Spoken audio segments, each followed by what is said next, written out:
Hello दोस्तों, जय हिंद, जय भीम, जय संविधान। एक और हम आपके लिए बहुत ही इंपॉर्टेंट क्लास लेकर के आए हैं।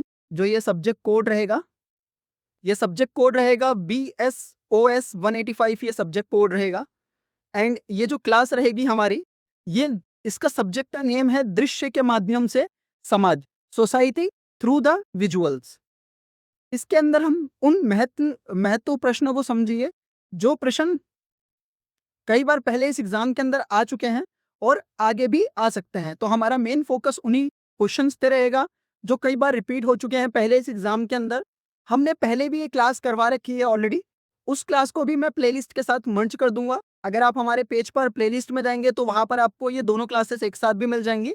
तो आप दोनों ही क्लासेस को अच्छे से अंडरस्टैंड करिए क्योंकि दोनों में ही क्वेश्चन आंसर है और वही क्वेश्चन है जो बहुत इंपॉर्टेंट है।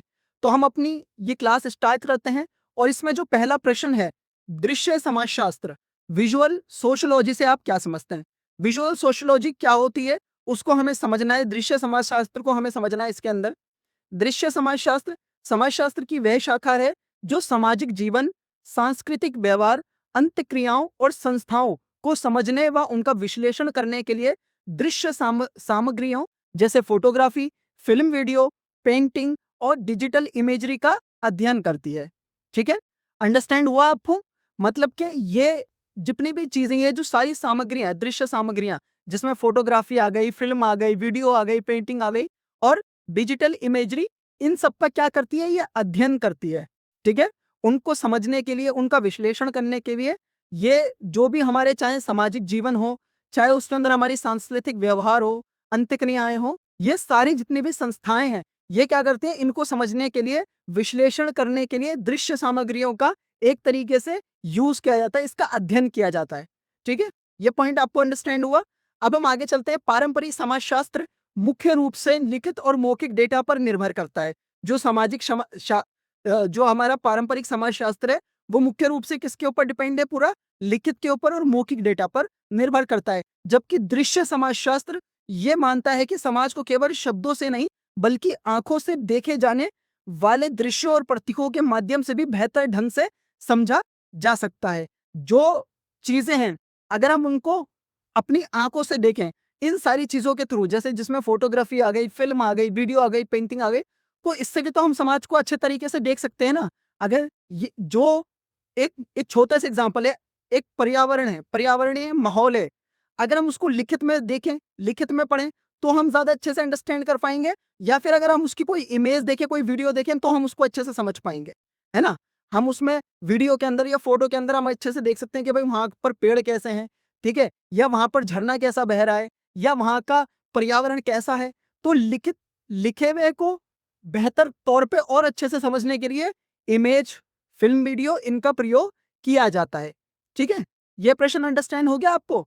अब हम अगले प्रश्न पर चलते हैं। पहले हम इसके कुछ पॉइंट है वो देख लेते हैं। ये माध्यम हमें लोगों की जीवन शैली, वेशभूषा, अनुष्ठानों और उनके आसपास के भौतिक वातावरण का सीधा और प्रामाणिक अनुभव कराता है। अगर मान लीजिए हम किसी सभ्यता, किसी समाज के बारे में अगर हम पढ़ रहे हैं, फॉर एग्जाम्पल, है ना, मान लीजिए हम एक ट्राइब है जो कि मान लीजिए केनिया के अंदर है या अफ्रीका के अंदर है, मसाई ट्राइब आपने सुना होगा।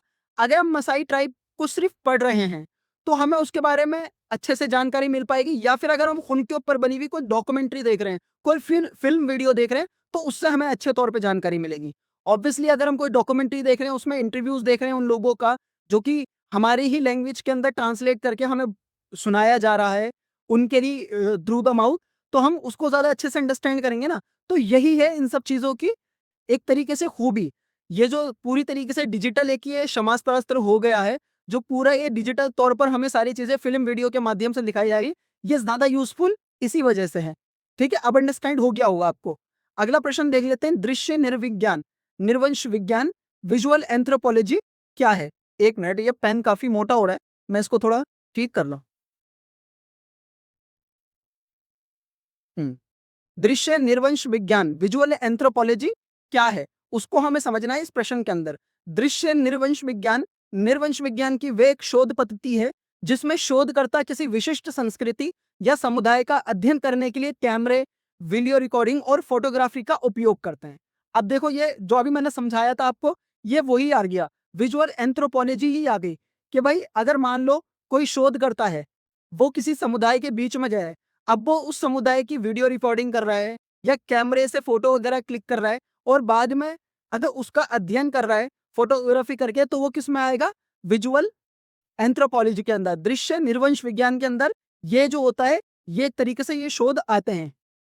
लिखित नोट्स के साथ साथ दृश्य माध्यमों का प्रयोग करके ये संस्कृति के दस्तावेजीकरण को अधिक जीवंत बनाता है। देखो, नोट्स तो बनाए जाते ही हैं लेखों में छापने के लिए, अखबारों में छापने के लिए, मैगजीन में छापने के लिए, उसके साथ साथ ही एक दस्तावेजीकरण के लिए जो उनकी लाइव वीडियोस होती हैं, जो उनकी वीडियोस बनाई भी होती हैं, ठीक है, उसको भी, उसका भी एक यूज हो सकता है। उससे भी बेहतर तौर पर लोग उस समुदाय के बारे में, उस जनजाति के बारे में बेहतर तौर पे जान सकते हैं।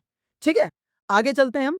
इसके द्वारा किसी समाज के रीति रिवाजों, उत्सवों और दैनिक गतिविधियों को उनके वास्तविक परिवेश में दर्ज किया जाता है। यह शोधकर्ता को यह अनुमति देता है कि वे केवल विवरण ना दे, बल्कि उस समाज के दृश्यों को भी पाठकों या दर्शकों के सामने प्रस्तुत करे, ताकि सांस्कृतिक बारीकियों को गहराई से महसूस किया जा सके।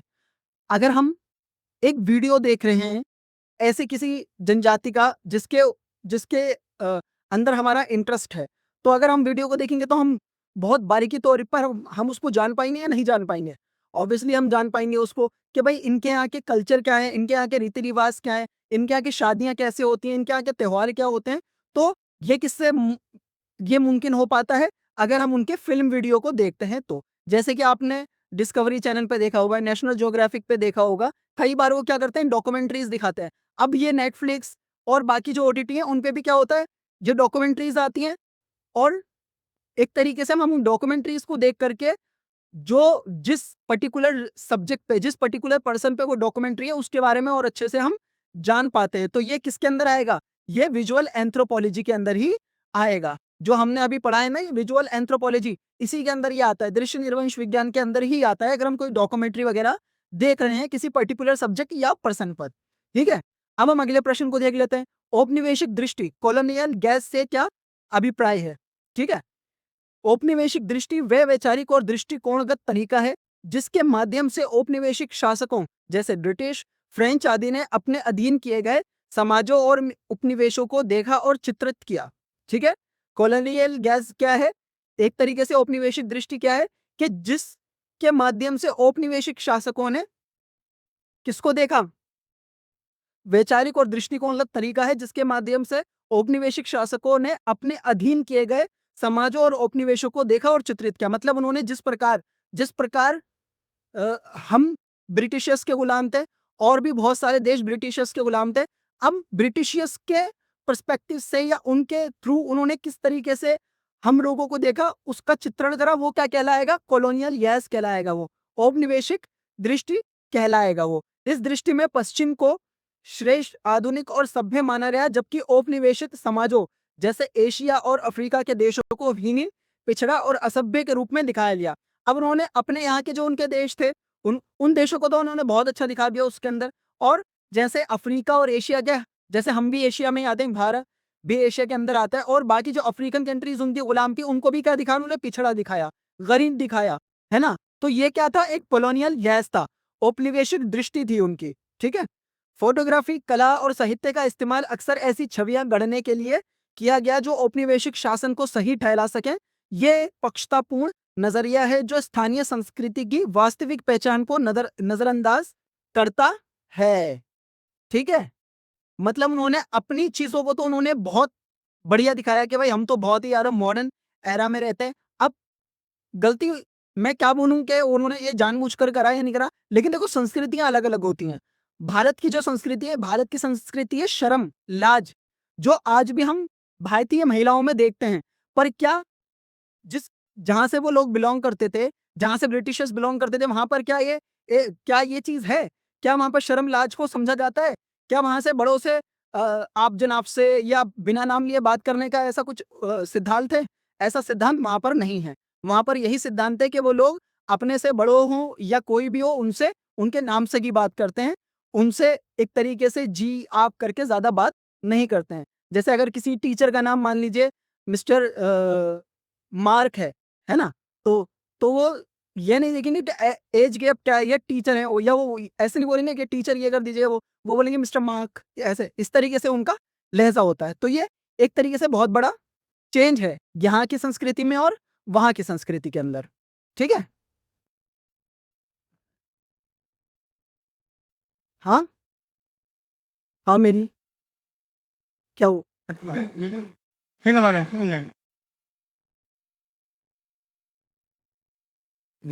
नो साइड अंदर पहले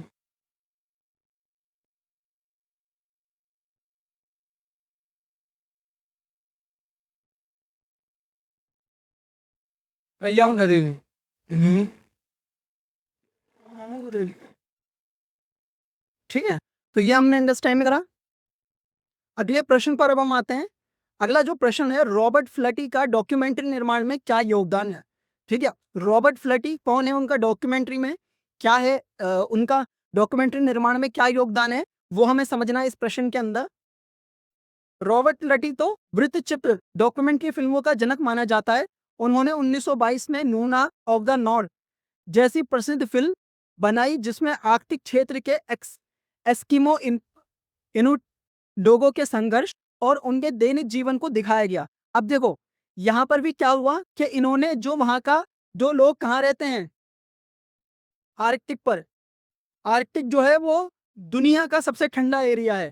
ठीक है, वहां पर जनजीवन बहुत ही ज्यादा मुश्किल है। वहां पर कौन लोग रहते हैं, एस्किमो लोग रहते हैं, जिसे क्या कहते हैं, इनुइट कहते हैं जिन लोगों को। उनके संघर्ष और उनके दैनिक जीवन को दिखाया है इस मूवी के अंदर। लड़की का मुख्य योगदान ये था कि उन्होंने स्टूडियो में सेट बनाने के बजाय वास्तविक जीवन और प्राकृतिक परिवेश में जाकर लोगों के बीच समय बिताया। अब क्या होता है, स्टूडियो के अंदर सेट बना दिए जाते हैं और उसको फिल्मा दिया जाता है, पर फुलाटे ने क्या करा, वो उन्होंने भी यही कहा कि वो लोगों के बीच पहुंचे कैमरा लेकर के, और लोगों के जीवन को उन्होंने कैमरे के ऊपर लाइव दिखाया।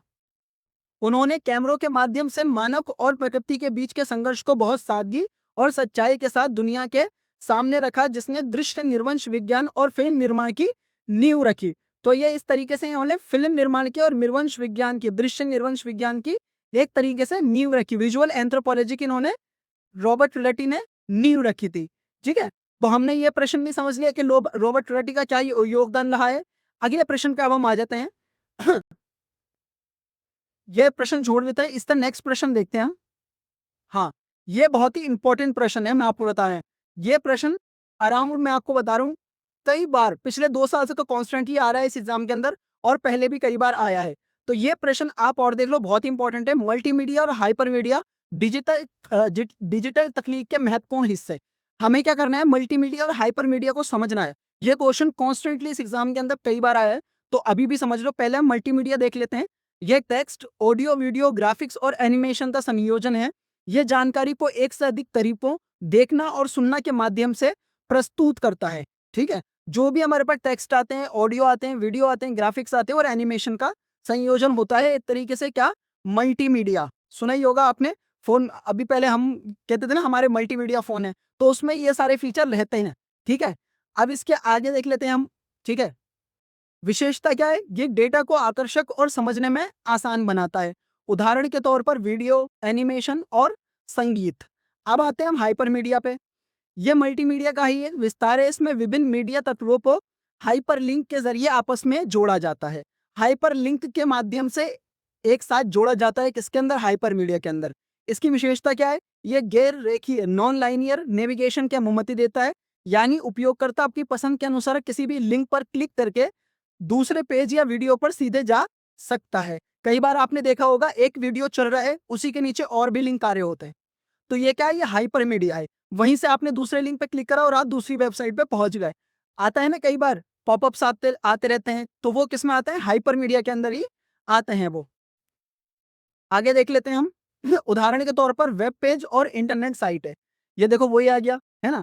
वेब पेज के ऊपर या साइटों के ऊपर ऐसे ही होता है कि भाई हम एक चीज देख रहे होते हैं, एक पेज ओपन होता है, उसके ऊपर गाने या वीडियो वगैरह हम देख रहे हैं, तुरंत हमने दूसरे पे क्लिक करा उसी पेज के ऊपर और वो दूसरी साइट पे हमें पहुंचा देगा। मुख्य अंतर क्या है अब इसके अंदर, मल्टीमीडिया जानकारी को एक साथ दिखाता और सुनाता है। हाइपर मीडिया उसी जानकारी को आपस में जोड़कर यूजर को अपनी मर्जी से नेविगेट करने की आजादी देगा। ठीक है, तो ये हमने बहुत इंपॉर्टेंट क्वेश्चन करे हैं। ये सारे इन सारे क्वेश्चनों को बहुत अच्छे से आप अंडरस्टैंड करना। और भी अगर कोई आपको क्लास चाहिए उसके लिए आप हमारे कमेंट सेक्शन में कमेंट कर सकते हैं हमें। जो भी क्लास चाहिए उसके लिए हम वीडियो आपके लिए प्रिपेयर करेंगे। वीडियो अच्छी लगी हो तो वीडियो को लाइक करिए, पेज को सब्सक्राइब फॉलो करना मत भूलिएगा। Thank you so much.